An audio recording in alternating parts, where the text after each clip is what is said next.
தினமலர் நாளிதழின் மாணவர் பதிப்பான பட்டம் மற்றும் ராஜலட்சுமி இன்ஸ்டிடியூட் ஆஃப் டெக்னாலஜி சார்பில் தனியார் பள்ளி முதல்வர்கள் தாளாளர்களுக்கான எழுக கல்வி பள்ளி தலைமைத்துவத்தில் அடுத்த அத்தியாயம் என்ற தலைப்பில் சென்னையில் கருத்தரங்கம் நடந்தது. இதில் பங்கேற்றவர்களை பட்டம் பொறுப்பாசிரியர் ஆர் வெங்கடேஷ் வரவேற்றார்.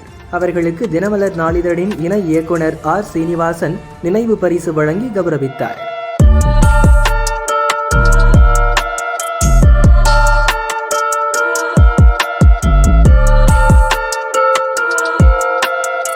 வெங்கடேஷ் பொறுப்பாசிரியர் அவர் பட்டத்தை பற்றி நிறையா விஷயங்கள் சொன்னார்.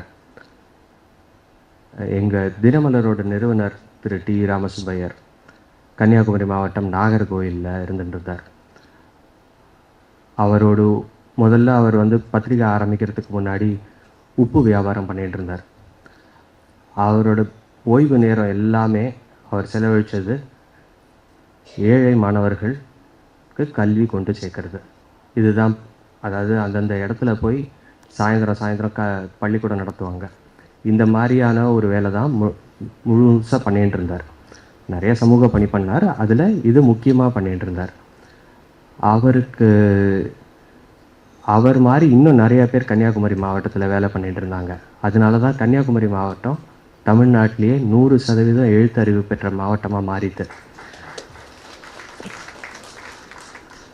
அவரோட அந்த நோக்கமே தொடர்ந்து தினமலரில் இருந்துட்டு வந்திருக்கு.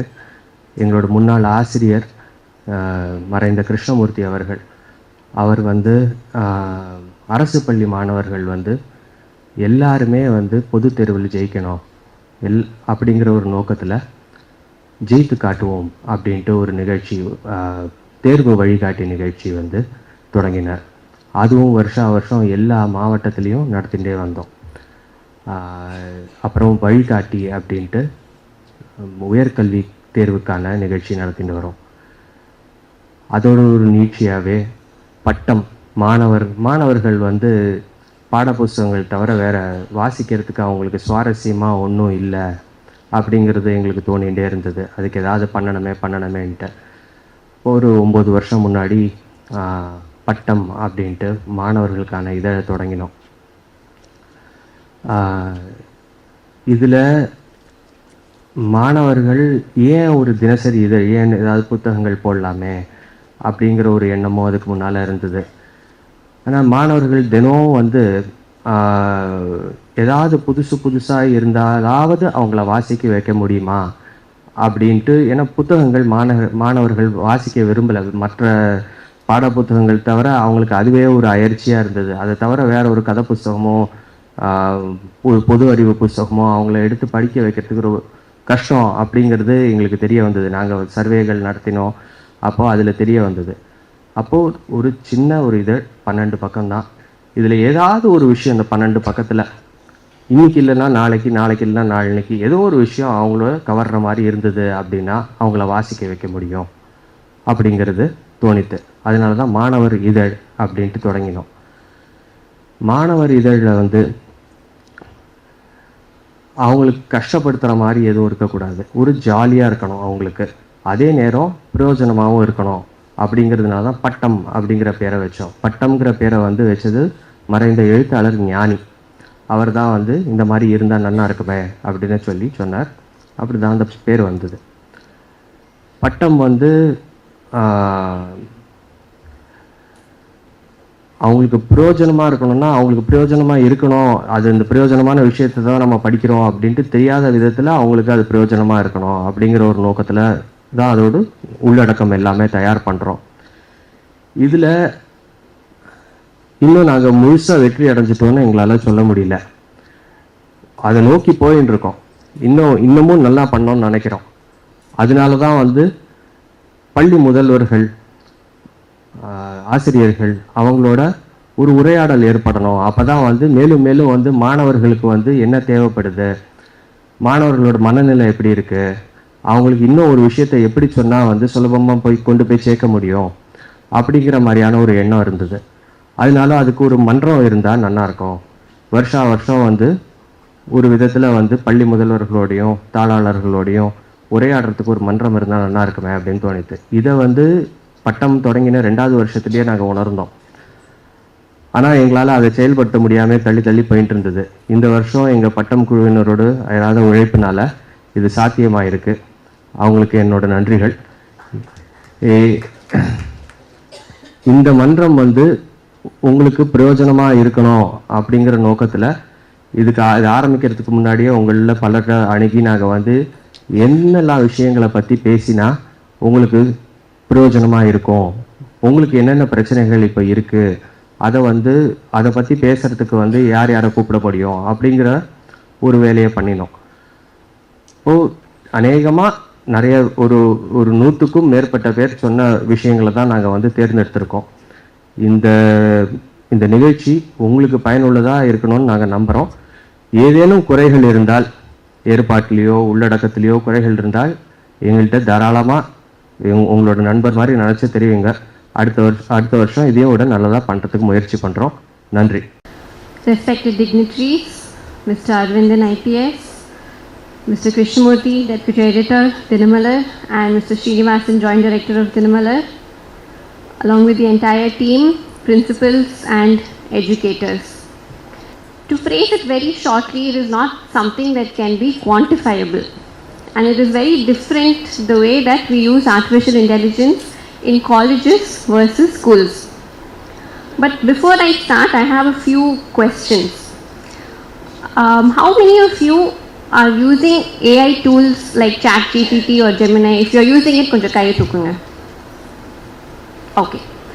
So that brings us to the next question. How many are using it not just on a personal basis, but actually using it in your classrooms, either for teaching or administration?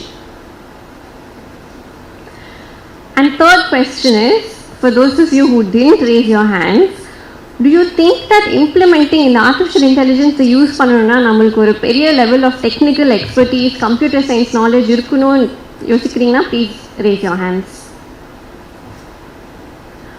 So everybody thinks it's easy, but majority are not implementing it. So I think there's a gap over there that we need to address. So there's a widespread perception that artificial intelligence is highly technical, very complex, and it is intimidating for a lot of people.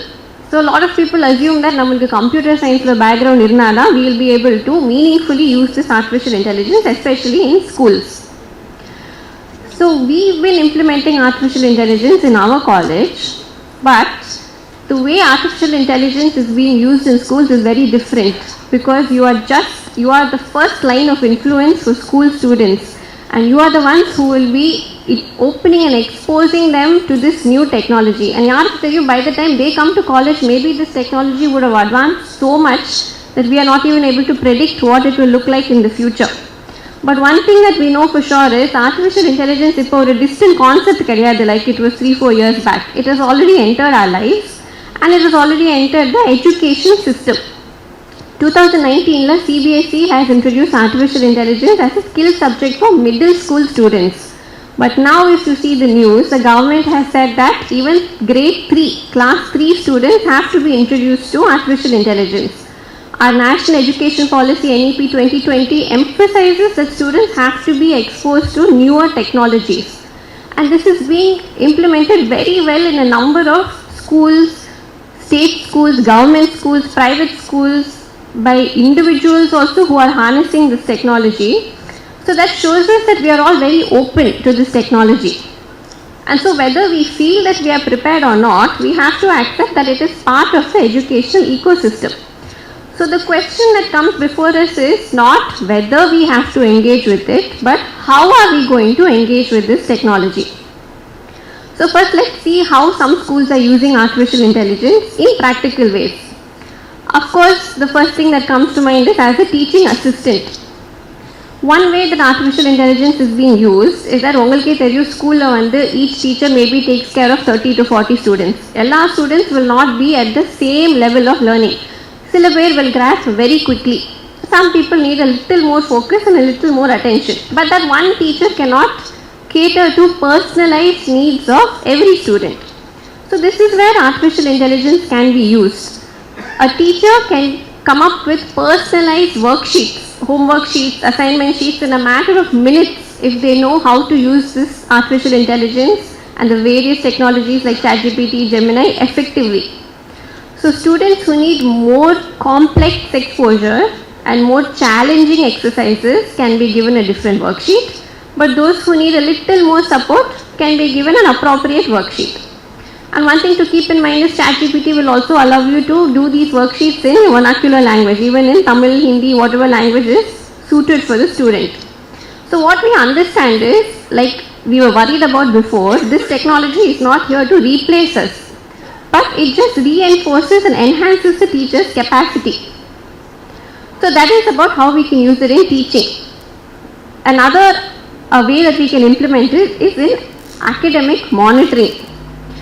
AI can automatically grade your assessments, especially if it's an MCQ. It can analyze patterns in students' performance.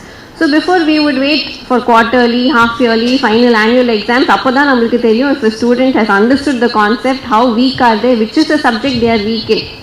But if we are able to use these assignments on a regular basis and put this information into the ChatGPT or whatever app that you are using, you can detect much earlier where a student needs support and how you can support that student. So early intervention obviously leads to much better outcomes and targeted support for students. I understand this room is full of principals and educators, and so we all know that majority of things that the time that they spend on is processing large amounts of data administration work. AI can help in this, in streamlining your attendance tracking, timetable optimization, even if you have to draft a circular, reports, consolidating academic data, and most importantly, monitoring trends across classrooms, because it's not only students that need help, sometimes even teachers need help. So you will be able to identify which teacher needs a little extra support in taking their classes. If technology can reduce that burden, it allows leaders like you to focus on actually what matters, that is academic quality, student well-being, and the growth of your institution. Across our country, AI is being introduced to various students in the form of AI literacy. Now a lot of students are teaching basic AI concepts you must be knowing, like robotics, chatbot development. And so in many ways, AI today, we can compare it to how we started teaching computer literacy in 1990s. It is the foundation for our future workforce.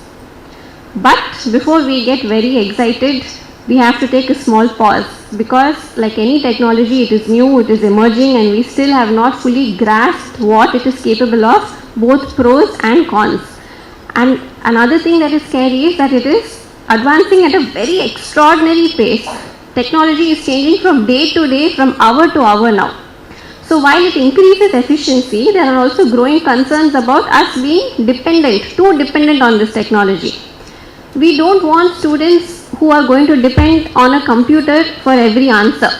We want students to be able to harness this technology but use their own cognition to come up with the answers. Studies that have been done recently have already found that this generation of students, in terms of cognition and cognitive development, are faring much more poorly than us as a generation when we were tested. That is because we are not giving them enough opportunities to use their own thinking. We are dependent on computers, on Google, and now on ChatGPT. Even I am guilty of doing that. But we have to figure out what ratio do we use this and what ratio do we use our own intelligence. And that is something as educators is up to you to decide. If a student uses AI to write every essay and every answers, we're not letting them struggle and come up with ideas themselves. We're not allowing them to construct their own arguments, to engage in reasoning. Education is always a productive struggle. It is only in that struggle that we develop our thinking capacity. So if we allow artificial intelligence to replace this thinking process and not just assist it, then we will result in a weakened cognitive endurance. Already we are observing very shortened observation spans. You must have noticed it in your class that students can't concentrate as long as we were able to concentrate. Instagram Reels, YouTube Shorts, videos, we are all used to a very shortened span. So AI can help us, and also, even though it is causing the problem in a way, we can also learn how to harness it to improve attention spans, make classes more engaging. We have to teach our students to thrive in the digital era, not just survive it. and we must ensure that it does not bring down our intelligence and cognitive dependence. So that means we have to rethink our assessment methods. Oral examinations, handwritten work, project-based evaluations, and most importantly, ethics in AI will become very important.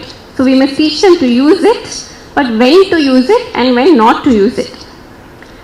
And one more thing to keep in mind that I think is the most important is that we must recognize as schools, as educators, that it is not a one-size-fits-all model. The same AI application will not work for one student even though it has worked very well for another student. It also differs between rural schools and urban private education, as you know. They'll have different resources, different priorities, and before adopting any AI platform, schools must educate leadership and teachers first. Start off with small pilot initiatives, see how it works before you invest in large programs, invest manpower, hours and money. And most importantly, develop clear policies tailored to your own specific school as to how and when you want to use this technology, including ethical guidelines. And it will help to make collective decisions along with your board, along with your teachers, rather than reactive ones. You see one school using a technology, don't immediately jump to use it in your own school. See how it works for you. Because technology adoption should be strategic and not impulsive. So we cannot afford to ignore artificial intelligence at this point, but we also can't surrender to it blindly.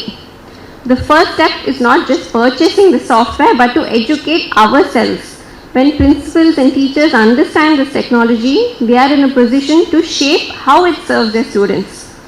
AI will undoubtedly revolutionize most of our lives and education as it has been doing, but the heart and soul of education will always remain educators, teachers and principals, a mentor, a guide and a human presence in the classroom. So we should learn to amplify this technology and not replace it. So we have to learn to move forward with curiosity, with caution, with collective responsibility, because you will be grooming the next generation and you will be influencing how they use this technology. And I hope this was helpful, and I hope the rest of the session, I'm sure, will be helpful. Have a great day. Thank you. Good morning, respected dignitaries on the dais, my dear principals and teachers who have assembled today. எனக்கு இந்த வாய்ப்பை வழங்கிய தினமலர் நிர்வாகத்திற்கு நன்றியினை தெரிவித்துக் கொள்கிறேன். கடந்த 3 வருடமாக நான் நார்காட்டிக்ஸ் கண்ட்ரோல் பியூரோவில் வந்து வேலை பார்த்துட்டு வரேன். எனக்கு இந்த ஜேர்னியில் கேதர் பண்ண சில எக்ஸ்பீரியன்சஸ், உங்ககிட்ட இருக்க சில மிஸ்கன்செப்ஷன்ஸ் அதெல்லாம் வந்து ரிமூவ் பண்ண முடியும்னு நான் நினைக்கிறேன். முதல்ல ஒரு சின்ன ஒரு தியரியிலேருந்து ஆரம்பிக்கிறேன்னா, அட்டாச்மெண்ட் தியரி. இந்த தியரி பேர் ஒரு எக்ஸ்பெரிமெண்ட், வழக்கம் போல் எலிகளை வைத்து செய்யப்பட்ட ஒரு எக்ஸ்பெரிமெண்ட். அதாவது ஒரு எலியை வந்து ஒரு கூண்டுக்குள்ளே அடைச்சி வைக்கிறாங்க. அந்த எலிக்கு வந்து 2 வாட்டர் பாட்டில் கொடுக்குறாங்க. ஒரு வாட்டர் பாட்டில் சாதாரண தண்ணி, இன்னொரு வாட்டர் பாட்டிலில் வந்து கொஞ்சம் போதைப் பொருள் கலந்த தண்ணி. நேச்சுரலாக அந்த எலி என்ன பண்ணுது அப்படின்னா, அந்த போதைப் பொருள் இருக்கிற தண்ணியை வந்து குடிச்சு அளவுக்கு அதிகமாக குடிச்சு அந்த எலி வந்து இறந்து போயிடுது. திரும்ப திரும்ப திரும்ப இந்த எக்ஸ்பெரிமெண்ட் பண்ணுறாங்க. அப்போ திடீர்னு ஒரு ரிசர்ச்சர் வந்து சொல்கிறாரு, இந்த எக்ஸ்பெரிமெண்ட்டை லைட்டாக நம்ம வந்து மாற்றி பார்க்கலாம். இந்த எலிக்கு வந்து நீங்கள் 2 பாட்டில் தண்ணி கொடுக்குறீங்க, ஒரு கூண்டுக்குள்ளே வைக்கிறீங்க. அந்த கூண்டுக்குள்ளே இருக்கக்கூடிய இடத்த வந்து கொஞ்சம் பெருசாக்கி கொஞ்சம் விளையாட்டு உபகரணங்கள், சீசா மாதிரி, ஒரு ஸ்லைடு மாதிரி, ஸ்விங் மாதிரி, ஒரு பார்க்கில் இருக்கக்கூடிய உபகரணங்கள், அந்த எலி விளையாடுற மாதிரி சின்ன மினியேச்சர் இதெல்லாம் வச்சு பண்ணி பாருங்க என்ன பண்ணுது அப்படின்னு சொல்லிட்டு. அந்த சூழ்நிலையும் அதே மாதிரி 2 வாட்டர் பாட்டில் அந்த எலிக்கு வந்து கொடுக்கப்படுது. அப்போ அந்த எலி வந்து, சில எலிகள் வந்து அந்த போதைப்பொருள் இதை எடுத்தாலும் பெரும்பாலான எலிகள் வந்து சாதாரண தண்ணியை தான் வந்து போய் குடிக்குது. அப்போ இன்னொரு லேயர் ஆட் பண்ணுறாங்க இந்த எக்ஸ்பெரிமெண்ட்டுக்கு.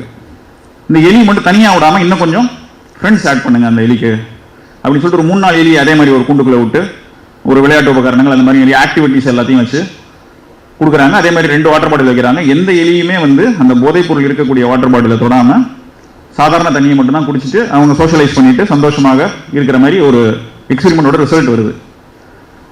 ஸோ இதுலேருந்து என்ன தெரியுது அப்படின்னா, நம்ம ஒரு எலிக்கு இருக்க எலியோட மூளை, எலியோட பாடிக்கு ஏற்ற மாதிரி தான் நம்ம மனிதர்களும் இருக்காங்கன்னு சொல்லிட்டு தான் பெரும்பாலான எக்ஸ்பெரிமெண்ட்ஸ் வந்து எலிகளை வச்சு நம்ம பண்ணிட்டு இருக்கோம். அதே மாதிரியான ஒரு சுச்சுவேஷனில் தான் நம்மளும் இருக்கும். ஏதோ ஒரு விதத்துக்கு நம்ம அட்டாச்மெண்டாக இருப்போம். நம்ம வந்து நம்ம சொல்லிட்டு இருக்கோம் வந்து அடிக்ஷனே இருக்கக்கூடாது, எந்த விதத்துக்குமே எதுலையுமே அடிக்ஷனே இருக்கக்கூடாது அப்படின்னு சொல்லிட்டு இருக்கோம். அது வந்து நமக்கு நடக்காது. அது வந்து ஒரு மிஸ்கன்செப்ஷன். ஏதாவது ஒரு விதத்தில் ஏதோ ஒரு விஷயத்துக்கு நம்ம வந்து அட்டாச்மெண்ட்டாக இருப்போம், அடிக்டடாக இருப்போம். இப்போ நான் சின்ன வயசில் இருக்கும்போது தினமலரில் சிறுவர் மலர்னு ஒரு பதிப்பகம் வரும். வெள்ளிக்கிழமை வெளியிட்டு வருதான்னு தெரியல, அது வருதா, அது அதில் வந்து இருக்க கதைகள் அதை படிக்கிறது பெரிய சண்டை நடக்கும் வீட்டில். சிறுவர் மலர் வருதுன்னா யாரை முதல்ல படிக்கிறது அப்படின்னு சொல்லிட்டு. அது வரைக்கும் நல்லா தான் போயிட்டு. என்னைக்கு வார மலரில் கை வைக்க ஆரம்பிச்சோம் அதுக்கப்புறம் நான் வீட்டை அடிவில் ஆரம்பிச்சு எனக்கு.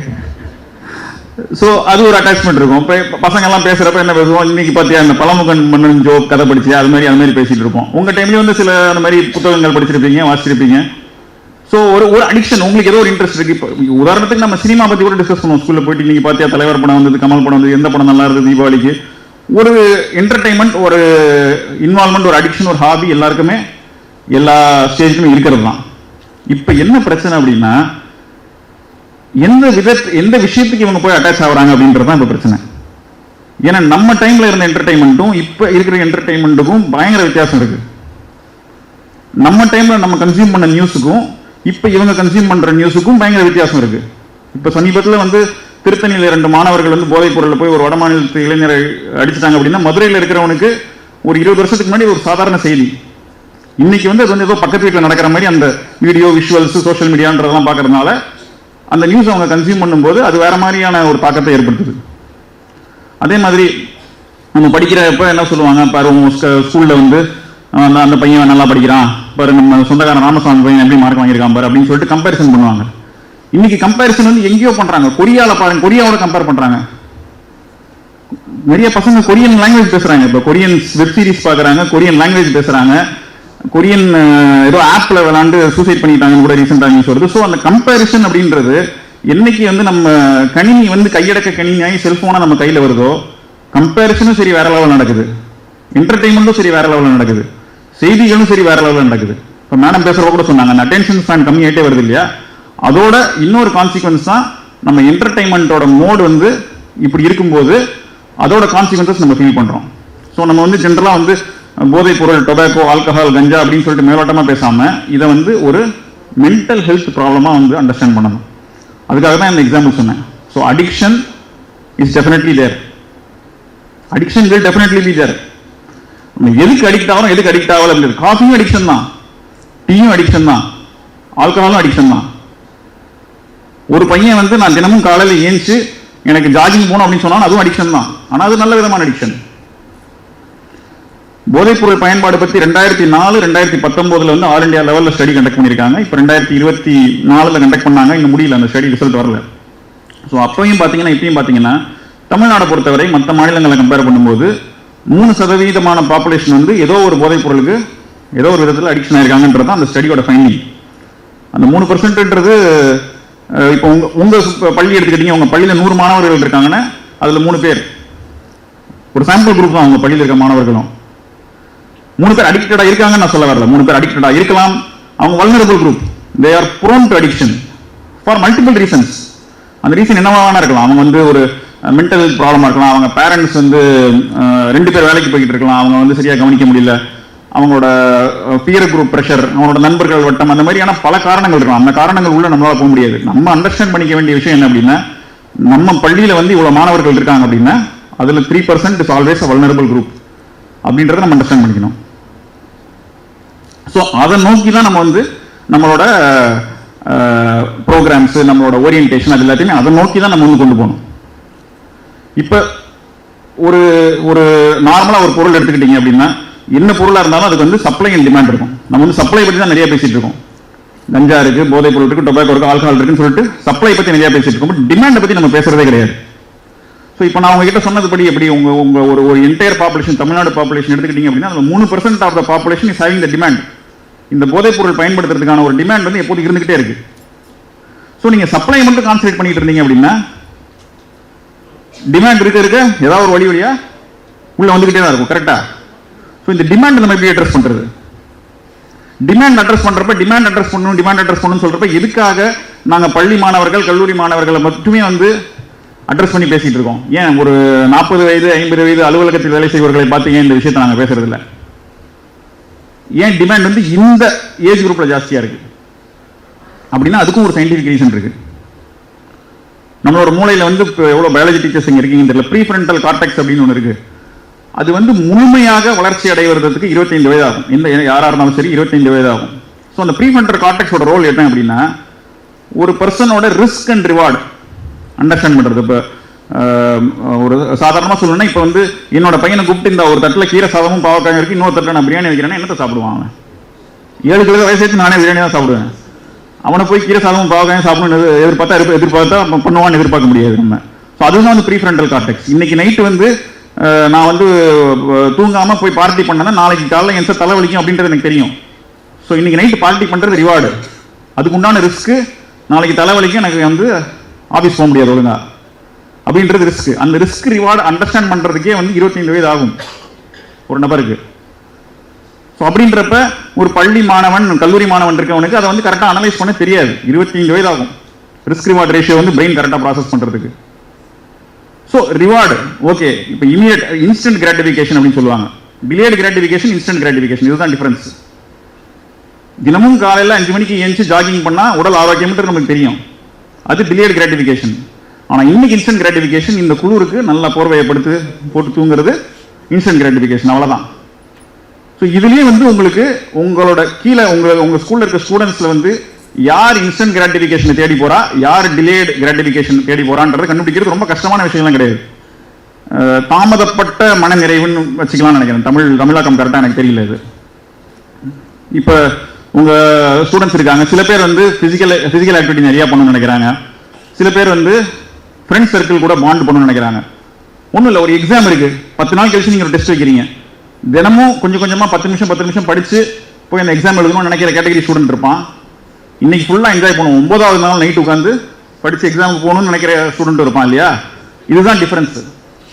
வல்னரபிள் குரூப் என்ன அப்படின்னு ஐடென்டிஃபை பண்றது இதுதான், வேற ஒண்ணுமே வந்து பெரிய டெக்னிக்லாம் கிடையாது. இதுல நம்ம வந்து எந்த ஸ்டூடெண்ட் வந்து இன்ஸ்டன்ட் கிராட்டிஃபிகேஷன் தேடி போறான், எந்த ஸ்டூடெண்ட் வந்து டிலேட் கிராட்டிஃபிகேஷன் தேடி போறான் அப்படின்றத புரிஞ்சுக்கணும்.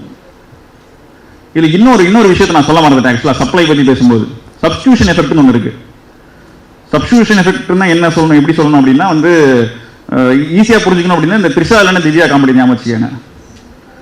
இப்போ வந்து கஞ்சா வந்து போதைப் பொருள் புழக்கம் பயங்கரமா இருக்கு அப்படின்னு சொல்லிட்டு திடீர்னு பாத்தீங்கன்னா பயங்கரமா வந்து காவல்துறை இந்த பக்கம் ஆக்ஷன் எடுக்கிறாங்க, அப்படி பண்றாங்க. அப்படின்றப்ப மார்க்கெட்ல வந்து கஞ்சாவோட விலை வந்து அதிகமாகும், இல்லீகல் மார்க்கெட்ல கஞ்சாவோட விலை வந்து திடீர்னு அதிகமாகும். அதனால வந்து போதைப் பொருள் வந்து முழுமையா கட்டுப்பாடு ஆயிடுச்சுன்ற அர்த்தம் கிடையாது. இப்போ கஞ்சா இல்லை அப்படின்னா அடுத்து டேப்லெட், இல்லைன்னா ஆல்கஹால் அப்படின்ற மாதிரியான ஒரு சப்ஸ்டியூஷன் எஃபெக்ட்னு சொல்லுவாங்க. இதுதான் மார்க்கெட்ல இந்த சப்ஸ்டியூஷன் எஃபெக்ட் எதனால இருக்கு அப்படின்னா இந்த டிமாண்ட் ஒன்று இருக்கிறனால இருந்துகிட்டே தான் இருக்கு. ஸோ நம்ம வல்னரபிள் குரூப்பை நம்ம ஐடென்டிஃபை பண்றது எப்படின்றது தெரிஞ்சுக்கணும். அதே மாதிரி நம்ம மைண்டை வந்து நம்ம வந்து ஃபர்ஸ்ட் மேக்கப் பண்ணிக்கணும். அதாவது நம்மளோட பள்ளியில வந்து இவ்வளவு மாணவர்கள் இருக்காங்க அப்படின்னா 3% இஸ் ஆல்வேஸ் வல்னரபிள் குரூப் அப்படின்றது இன்னும் புதுசா ஸ்டடி பண்ணி அந்த ரிசல்ட் வரல. இப்போதைக்கு இருக்கிற ஸ்டடி 2019 பண்ண ஸ்டடி, அதுக்கப்புறம் கோவிட் வந்துச்சு, சில மாற்றங்கள்லாம் நடந்தது. ஸோ அந்த 3% மாணவர்கள் எப்போதுமே வல்னரபிள் குரூப். அவங்கள வந்து எப்படி நம்ம ஐடென்டிஃபை பண்ணணும், அவங்களை வந்து எப்படி டார்கெட் பண்ணணும், எப்படி அவங்களுக்கு ரீஹபிலிட்டேஷன் பண்ணலாம், எப்படி அவங்களுக்கு தெரப்பி கொடுக்கலாம் அப்படின்றத வந்து நீங்க தான் யோசிக்கணும். ஏன்னு பாத்தீங்கன்னா ஒரு ஸ்டூடெண்ட்டும் இப்போ ஒரு மாதிரி இருக்கான்.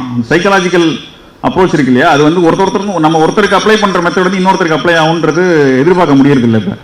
ஆனா நம்ம கவனிக்க வேண்டிய ஒரே விஷயம் என்ன அப்படின்னா, எந்த மாணவர்கள் இன்ஸ்டன்ட் கிராட்டிஃபிகேஷனை தேடி போறாங்க, எந்த மாணவர்கள் டிலேட் கிராட்டிஃபிகேஷனை தேடி போறாங்க, அதுதான். அதை நம்ம ஐடென்டிஃபை பண்ண கத்துக்கிட்டோம் அப்படின்னாலே வந்து பெரும்பாலான வல்னரபிள் குரூப்ல இருக்க மாணவர்களை நம்ம ஐடென்டிஃபை பண்ணி ஏதாவது ஒரு விதத்தில் அவங்களை வந்து நம்ம அப்ரோச் பண்ணி அவங்களை வந்து இந்த பிரச்சனைக்குள்ள போகாம அவங்களையும் தற்காத்துக் கொள்ள முடியும்.